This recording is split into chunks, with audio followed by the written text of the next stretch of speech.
everyone, today we're going to think about estimating on a number line.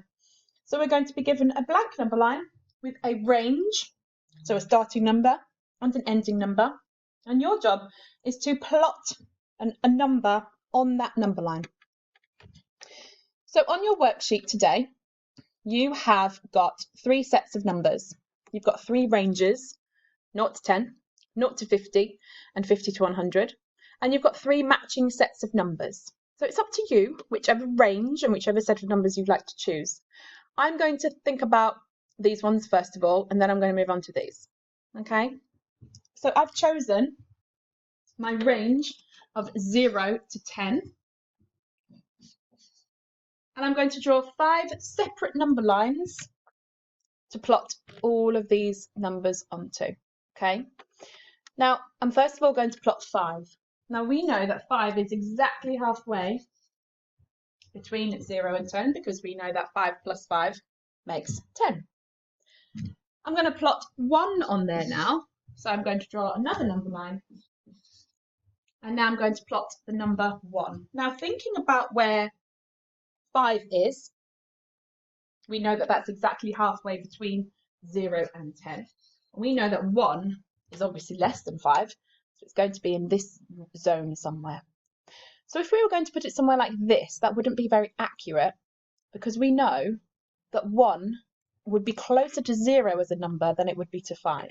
Okay, so 1 would probably be around there if we were to put it in a place where it would be most accurate. So looking now at choosing a range of 0 to 50, now that is obviously a much bigger range. So it's going to be a bit trickier to know where to put our numbers. Now 25 is exactly halfway between 0 and 50. Okay, so that's the first one done. And that's a really good base point to know. If you know exactly halfway between your start number and your end number, it really helps to know where to put the others. So again, this time I'm going to plot 10 on my 0 to 50 number line. And I know that 10 is obviously going to be a lot closer to 0 than it is to 50 because it's a lot less than 50. Again, plotting your middle point, plot your 25. It helps you know even better where 10 needs to go. It's obviously going to go in this range, in this area here, because 10 is less than 25. So I would say that 10 would probably go in or around here. Okay, because if you're thinking about halfway between 0 and 25, that would be about 12.5, which would probably be around here.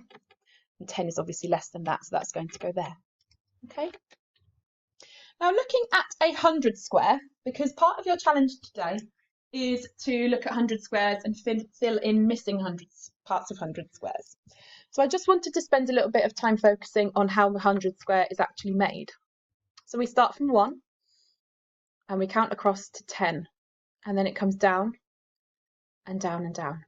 So if you look at, say for example, the 10s over here, we've got 10, 20, 30, 40, 50, 60, 70, 80, 90, and 100.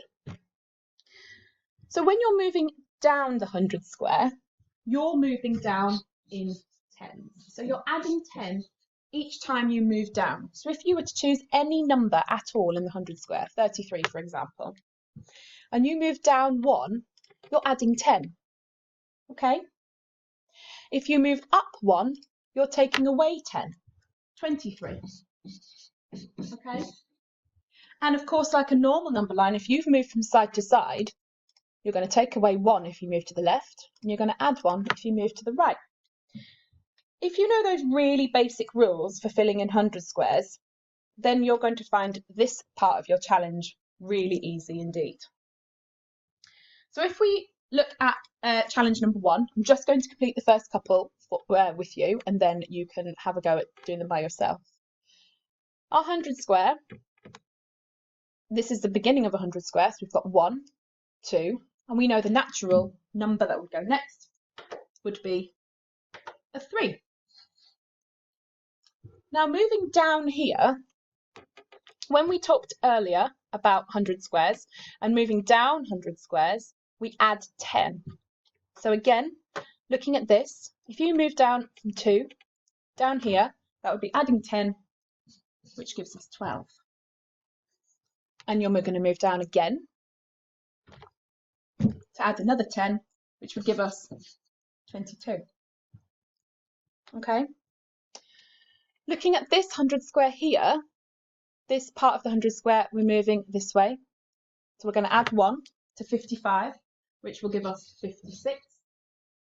Moving down, adding 10, because remember when we move down, we add 10. When we move up, we take away 10. So 56 plus 10 is 66. Now, for this one here, you will probably need to know what this missing number is right here. That will help you out. So the number on top is 55. If we move down, because we know that this is 66, we know that this one will be 65. Moving down again, this one, to add 10 to 65 would be 75. So have a go at the rest of those challenges.